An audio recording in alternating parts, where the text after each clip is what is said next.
Hi, this is Garibay, and today I'm going to be talking about Shadowrun Anarchy.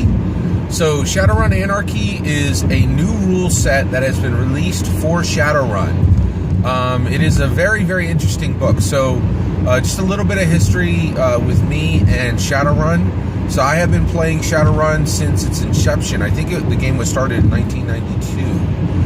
And I've played every single version of Shadowrun. Which is really exciting.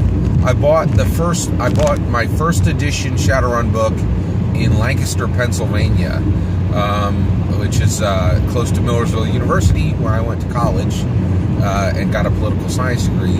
And it was a really special game to me, and I have played every single version of it since, and I have owned every single core rule book for the Shadowrun book. So far for Shadowrun, for core rulebooks, there was the first edition, the second edition, the third edition, the fourth edition, the 20th anniversary edition, which is actually, I think it's actually the best edition that's ever been done. Actually, let's talk about Shadowrun Anarchy separately, because I think Shadowrun Anarchy might be the best version now. But of the regular core rules, I think the 20th anniversary edition was really special. It was beautiful. It was really, really special book. Then there was the 5th edition rules. That's the rule set that is currently out.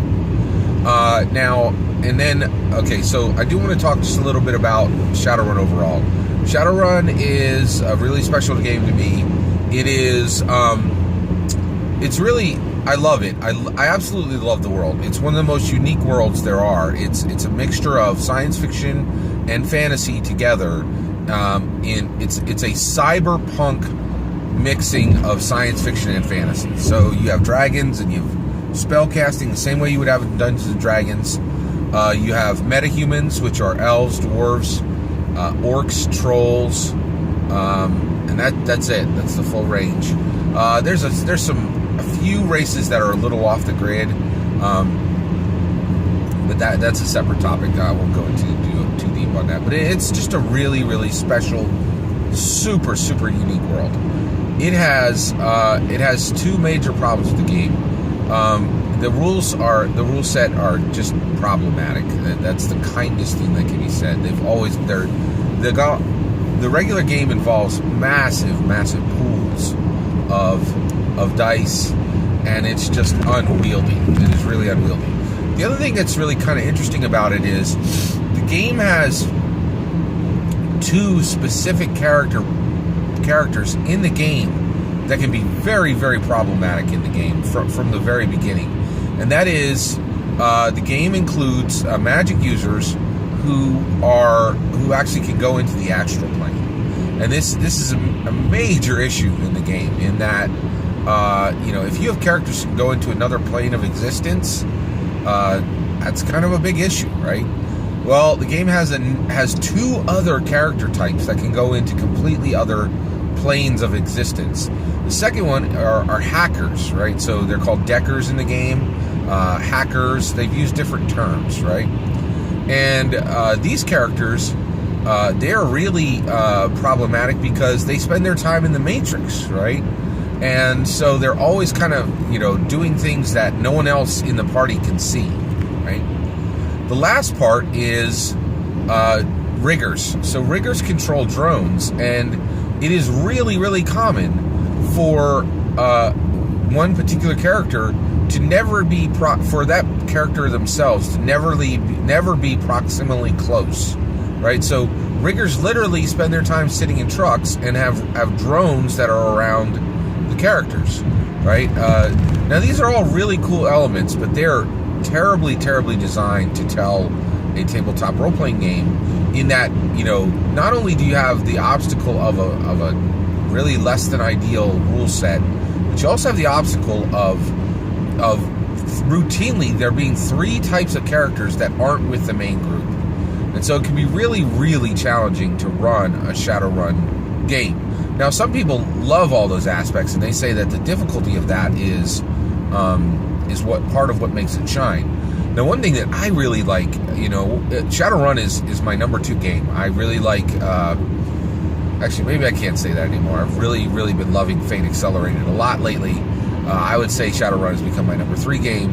I would say Dungeons & Dragons 5th edition is my number 1 game. Fate Accelerated is my 2nd, and Shadowrun is my 3rd, most favorite tabletop role-playing game.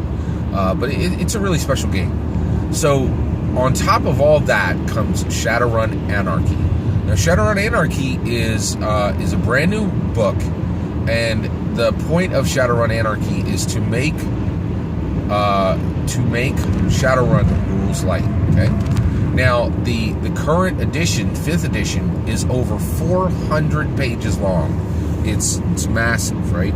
So Shadowrun Anarchy cuts that in half and comes in at 200 pages long. Now, I am, thrilled that Shadowrun Anarchy exists, and it is a massive step forward for making Shadowrun accessible to a wider group of people. It's a really big step. I do think Shadowrun Anarchy is by far the best version of Shadowrun that exists now. I'm blessed to be in a lot of campaigns right now, and I am starting to just kind of percolate what do I want to do with Shadowrun Anarchy. I don't have the bandwidth to run it right now, but I'm getting there, right? Just figuring out how to get there. But there are some obstacles, right? So one of the things that really did strike me is just that page number thing, right? So it was a little disheartening to me that Shadowrun, Catalyst Games. This is kind of cool. So Shadowrun Anarchy has Catalyst Games marker on the back, and get this, it has Topps, the guys who make baseball cards. So Shadowrun is a very popular intellectual property among tabletop role-playing games, which means that there's kind of this new tier among tabletop role-playing games, which is, do you have a video game? There are not many tabletop role-playing games that have video games. The list is pretty short. So Dungeons & Dragons has had many video games. And then in addition to that, Shadowrun has had several video games, which is really neat. And it brought a lot of people to the property. And actually, Shadowrun has had several video games, which is really kind of cool.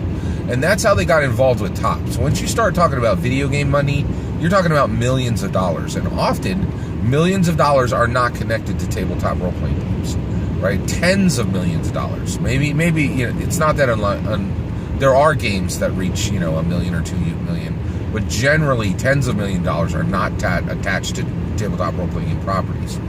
Another series that had video games attached to it is Numenera. Numenera is a new tabletop role-playing game that has a video game attached to it. There have been some significant failed attempts. So Pathfinder, they had an MMORPG that was launched for it. I don't think that's doing well. And then also, World of Darkness had a video game attached to it, and that was folded up. That was being done by the people who did Eve, and that did not go well. So basically, that's kind of a new tier of success among tabletop role-playing games, is do you have a video game property that's attached? Also, Star Wars is out there, and Star Wars is an existing tabletop role-playing game, one of the best made right now by Fantasy Flight Games, and out there, and that's a really exciting game as well. And there are video games, of course, for Star Wars, so that would kind of comes in from an unusual angle. So those are generally your tabletop role-playing games that have video games attached, right? So all of those are existing video games and with properties. So with that, Shadowrun Anarchy has brought forward this new version that is half the length of a tabletop role-playing game that already exists. Now here's the issue, and also now one of the things that's a little sad though is, so they took the book, they took the core rule book, and they cut it in half, but they took the price and they only cut it in a third, right? So the regular book costs $60, but the book that's half the length is $40. Now that's a bigger topic. There's a whole topic that we need to discuss about free product for tabletop role-playing games. But overall, I'm not it's not too much of a problem that the Shadowrun game cost $40. I'm just making a note of it. But one thing that there is a problem is, it was sad to me that Catalyst Games considers 200 pages rules light, right? Now, what's interesting is the game actually is rules light. I was looking, I was kind of piecing through it and just kind of determining where this thing lands, right? And one of the things is where it actually lands is it actually is a rules light game. The rules for the game are only about 20 pages long, which that's great. That's absolutely rules light. Excuse me. So that's excellent. The issue though then is if you have 20 pages of rules, right? Why couldn't you just jump over and make a 100-page book for $20, right? And, so that's 1/3 of the cost and 1/4 of the page length. And when I look at the book, you absolutely could have done that, because they have like literally 50 to 75 pages at least of non-player characters. That's where you could have taken the biggest cut. Non-player characters and player characters, you could have cut them down to, you could cut them to about 8 player characters and 8 non-player characters, and just listed types, right? The other thing is they have these contract briefs in there, and they're extremely well done. But you could have put 3 contract briefs in there, and then what I would have done is I would have done, put everything in there that they have in there, but then use the Unearthed Arcana model from tabletop role-playing games, where you continue to supply content for the game for free over the net. And the reason you can do that is you can get writers dirt cheap for tabletop role-playing games, because it's super fun to do, and it's exactly like acting. Like, the number of people who want to be actors is 100 times the number of jobs that are available. So, and it's exactly the same thing with tabletop role-playing games. There's just a lot of writers out there, and you could get them, and so you could supply content on the web. So having looked at the book, I'm very happy that it exists, but I'm a little disappointed. I feel like we're still on the journey to get the right book for Shadowrun. I think they should have cut that entire book down to 100 pages. And so that would have been really, really cool. And I think we still might get there. Like, it's exciting that this is out there. The other thing is the Shadowrun Anarchy, it's incredibly well made. Like, there are, the layout is beautiful. It's a full color book. I really like it a lot. It's really, really nice. The other thing is, I think this is absolutely necessary. So one of the things I think is going forward, more and more, I think what we're doing is we're trying to move. It's actually another topic. So what they're trying to do is they're trying to make the game accessible, less daunting, right? And that's great. That's an absolute great goal. And so by having Shadowrun Anarchy out there, done by Catalyst Games, which is a major tabletop role-playing game company, it lets the entire industry say, okay, this is how you approach this, right? And so one of the things I think is really a cool idea is all of these games, all these tabletop role-playing games that have a 300, 400-page rule book, they should have something that is 1/4 of that length that can be played by people who like RP more than they like Crunch, right? Now, and actually, I think the Shadowrun game is perfect proof of this, because there is no more game in the world that is more crunchy than Shadowrun. Shadowrun is the #1 crunch game out there. It's just, I've never seen a game with more crunch in it than Shadowrun. So that's definitely, if you can do it for Shadowrun, you can really do it for anything. So one of the things I'm really curious about is, where is my Dungeons & Dragons Anarchy? Where is my Dungeons & Dragons Lite? Right? I would love to see that. And I think this idea of you have your regular game and your hardcore players can play that is great. And then you have this boiled down game that can be played, almost as an entry level, or just for people, who want a simpler game.